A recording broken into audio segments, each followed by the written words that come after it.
Shalom Bapak Ibu Saudara yang dikasihi dalam Tuhan kita Yesus Kristus. Bersyukur untuk kebaikan Tuhan, kita kembali bisa beribadah bersama-sama. Mari kita satu dalam doa sebelum kita membaca dan merenungkan firman Tuhan. Bapa kami sorga, kami bersyukur dan terima kasih untuk kebaikan-Mu. Kami bersyukur ada kesempatan kami bisa mendengarkan dan merenungkan firman-Mu dan membacanya bersama-sama. Karena itu hamba berdoa dan memohon kiranya Tuhan mengurapi hamba-Mu yang penuh dengan keterbatasan dan kekurangan ini, sehingga hamba mampu menyampaikan firman-Mu dengan baik dan jelas. Dan menyerahkan jemaat Tuhan yang duduk diam mendengarkan firman-Mu, Tuhan memberkati dan tolong kami sekalian. Dalam nama Yesus Kristus kami sudah berdoa dan mengucap syukur dan siap untuk mendengarkan firman-Mu. Haleluya. Amin. Bapak Ibu Saudara, firman Tuhan pada pagi hari ini saya ambil dari kitab Yeremia pasal 29 ayat 7. Kitab Yeremia pasal 29 ayat 7. Saya rindu kita membacanya secara bersama-sama. Usahakanlah kesejahteraan kota kemana kamu aku buang, dan berdoalah untuk kota itu kepada Tuhan, sebab kesejahteraannya adalah kesejahteraanmu. Terima kasih. Amin untuk kebenaran firman Tuhan. Bapak Ibu Saudara, tema yang saya angkat dari bagian ini adalah tetap menjadi berkat dimanapun kita berada. Kalau kita melihat pada ayat sebelumnya, pada ayat 1, bagian ini menjelaskan kepada kita bahwa ini adalah surat Yeremia kepada para buangan Yahudi yang tertawan diperkirakan ini pada tahun 597 sebelum Masehi.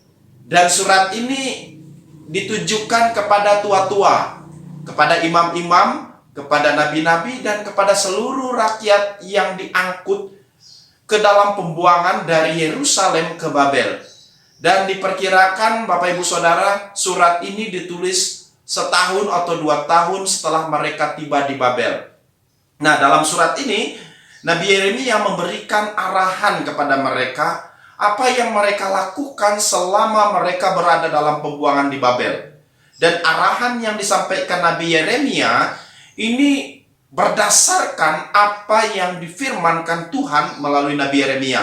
Sehingga Nabi Yeremia menuliskan itu dan diberikan kepada para tua-tua, para imam, para nabi, dan kepada seluruh rakyat. Nah, kita dapat melihat apa saja yang disampaikan atau yang difirmankan Tuhan untuk mereka lakukan selama mereka ada dalam pembuangan. Dikatakan selama mereka dalam pembuangan, mereka harus tetap, ayat yang kelima, dirikan rumah, buatlah kebun untuk kamu nikmati hasilnya. Nah, artinya mereka harus mengusahakan hidup mereka dan kebutuhan mereka agar tidak bergantung kepada bangsa di mana mereka dibuang. Yang kedua, ayat 6. Dapat dikatakan di situ, saya baca untuk kita semua. Ayat 6. Ambillah istri untuk memperanakkan anak laki-laki dan perempuan. Ambillah istri bagi anakmu laki-laki dan carilah suami bagi anakmu perempuan, supaya mereka melahirkan anak laki-laki dan perempuan, agar di sana kamu bertambah banyak dan jangan berkurang. Ya.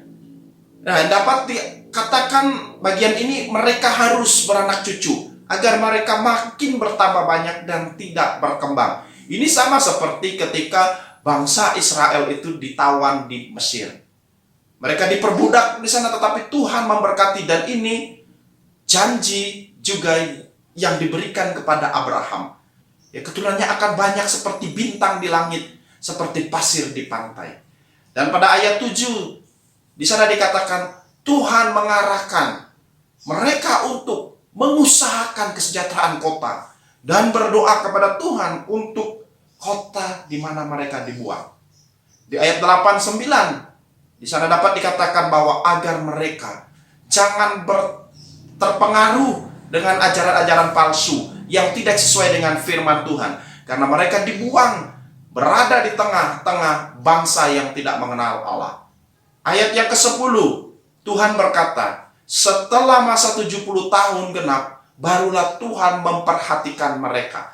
Bapak, Ibu, Saudara, inilah yang harus mereka lakukan selama berada dalam pembuangan. Walaupun di tengah situasi yang sulit, harus berada dalam pembuangan, menjadi tawanan, mereka harus tetap dirikan rumah, buat kebun, harus beranak cucu dan bertambah banyak. Dan tidak hanya itu, mereka juga harus mengusahakan kesejahteraan kota dan berdoa bagi kota tersebut kepada Allah. Ya, dan supaya tetap menjaga kekudusan hidup mereka. Ini adalah arahan Tuhan yang harus mereka lakukan selama mereka berada di tengah bangsa yang tidak mengenal Tuhan dan berada di lingkungan orang-orang yang tidak mengenal Tuhan. Dan bagi saya ini juga yang harus kita lakukan di mana kita berada di tengah bangsa ini dan di lingkungan di mana kita ditempatkan Tuhan untuk melayani Dia. Kita berada di tengah lingkungan yang belum mengenal Tuhan Yesus Kristus. Karena itu Bapak Ibu Saudara, kita akan melihat dan merenungkan dari ayat yang telah kita baca ini bersama-sama. Bagaimana peran kita sebagai umat Tuhan untuk tetap menjadi berkat di tengah bangsa dan lingkungan yang belum mengenal Allah. Peran kita ialah yang pertama. Perhatikan ayat 7a dan 7c.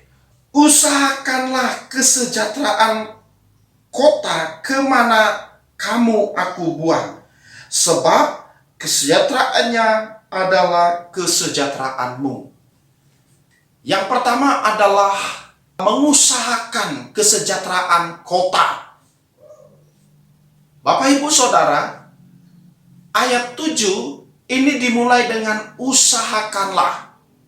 Kata ini dari bahasa Ibraninya yaitu wadirsu, yang berarti mencari atau bekerjalah. Dan kata ini dalam bentuk verb imperatif maskulin jamak. Dan ini adalah kata kerja perintah, di mana dalam ayat ini Tuhan memerintahkan orang Israel yang berada di dalam pembuangan di Babel untuk mereka mencari atau bekerjalah. Nah, kalau kita melihat di dalam ayat kalimat berikutnya, usahakanlah kesejahteraan. Bahasa Ibraninya adalah shalom, kata dari kata shalom. Ya, kalau dalam teks aslinya ini dapat memiliki beberapa makna atau arti, yaitu kemakmuran, kesehatan, kesejahteraan, dan kedamaian. Nah, jadi dapat diartikan bahwa dalam ayat 7a ini, di sini Tuhan memerintahkan orang Israel yang berada dalam pembuangan, sekalipun mereka harus berada dan tinggal di tengah-tengah bangsa yang tidak mengenal Allah, dan diam di tengah-tengah orang-orang yang tidak mengenal Allah, mereka harus mencari, bekerja, mengusahakan agar kehadiran mereka dapat membawa kesejahteraan, kedamaian, dan kemakmuran bagi bangsa Babel, di mana mereka dibuang oleh Tuhan.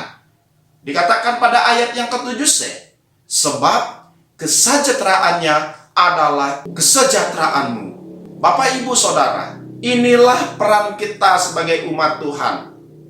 Keberadaan kita sebagai umat percaya di tengah bangsa ini yang tinggal di dalam lingkungan masyarakat yang belum mengenal Allah, hendaklah kehadiran kita membawa pengaruh bagi lingkungan di mana kita tinggal untuk menghadirkan kesejahteraan, kemakmuran, dan kedamaian di mana kita tinggal.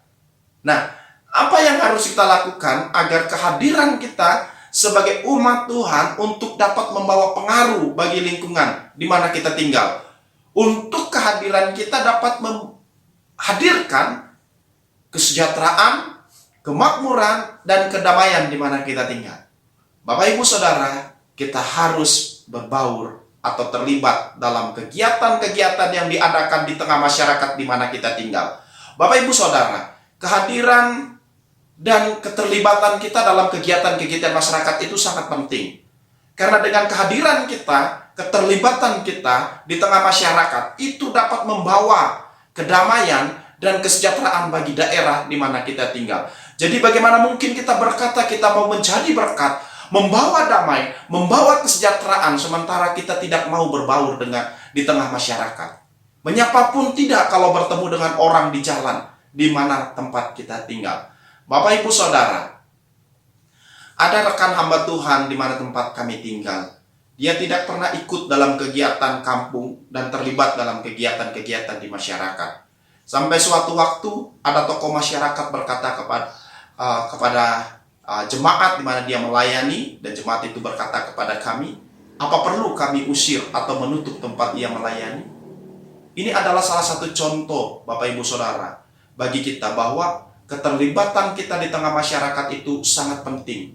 Dan kehadiran kita itu sedang disorot oleh masyarakat di mana kita tinggal. Apalagi kita sebagai pendatang di kota orang. Seperti apa yang dikatakan firman Tuhan pada pagi hari ini. Usahakanlah kesejahteraan, kedamaian, kota atau daerah di mana Tuhan menempatkan kita. Karena itu Bapak Ibu Saudara, sebagai perenungan bagi kita pada bagian ini, yang pertama, sudahkah kita dengan sungguh-sungguh mencari kesejahteraan masyarakat di mana kita tinggal? Yang kedua, apakah kehadiran kita di tengah masyarakat di mana Tuhan menempatkan kita, kehadiran kita itu menghadirkan damai sejahtera, shalom, atau sebaliknya? Jadi Bapak Ibu Saudara, tidak hanya kita mengusahakan kesejahteraan kota, tetapi prinsip yang kedua adalah pada ayat yang ke-7b, berdoalah untuk kota itu kepada Tuhan. Prinsip yang kedua adalah berdoalah kepada Tuhan untuk kesejahteraan kota atau daerah tempat kita tinggal. Bapak Ibu Saudara, kata berdoalah dalam teks aslinya itu dari kata wahid palu, dari kata dasarnya paulal, dalam bentuk verb imperatif maskulin jamak yang memiliki arti berdoalah, naikkan syafaat, permohonan, dan kata ini dalam bentuk perintah. Jadi dapat diartikan bahwa umat Israel yang berada dalam pembuangan tidak hanya mereka diperintahkan Tuhan untuk mencari atau bekerja untuk kesejahteraan kota di mana mereka dibuang, tetapi mereka juga haruslah berdoa, menaikkan syafaat, permohonan kepada Tuhan untuk kesejahteraan, kemakmuran kota Babel. Bapak Ibu Saudara, sangat menarik dalam bagian ini bahwa Tuhan tidak hanya memerintahkan mereka berdoa, tetapi di sini Tuhan juga menjelaskan kepada mereka supaya doa itu disampaikan atau ditujukan kepada Allah yang benar. Dikatakan di sana kepada Tuhan.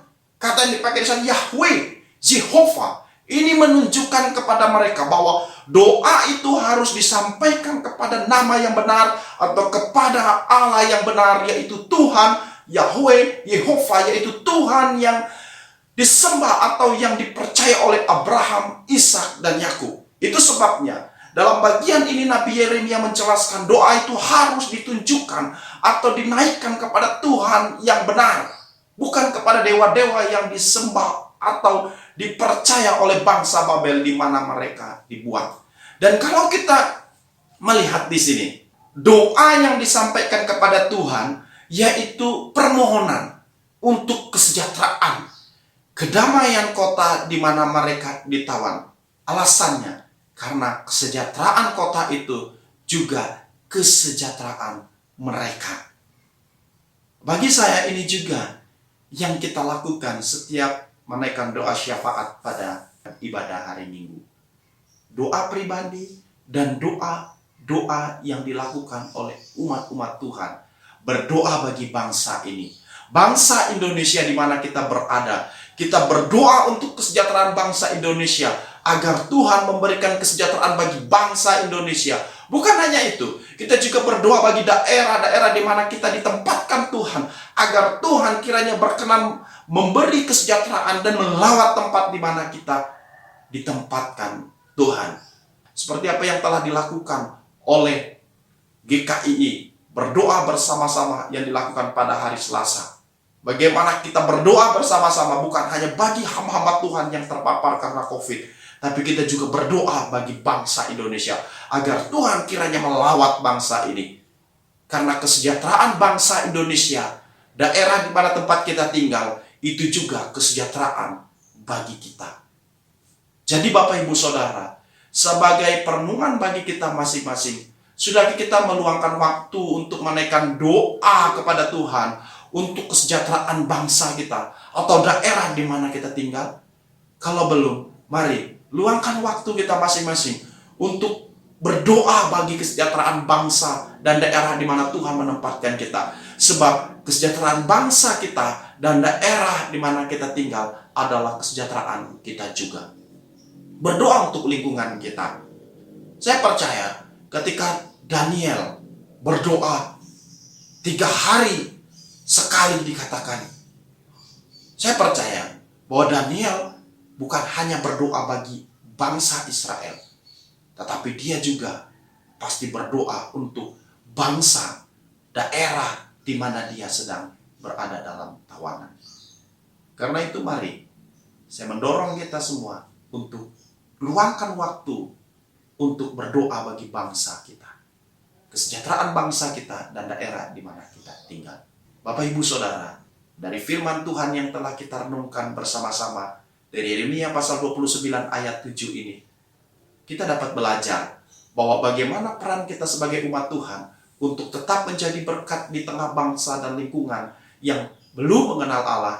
Yang harus kita lakukan adalah yang pertama, kita harus mengusahakan kesejahteraan kota atau daerah di mana Tuhan menempatkan kita. Yang kedua, kita harus berdoa kepada Tuhan untuk kesejahteraan kota atau daerah di mana Tuhan menempatkan kita.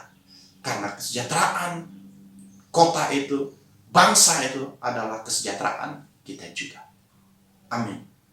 Mari kita setuju dalam doa. Terima kasih Tuhan untuk kebenaran firman-Mu yang begitu singkat.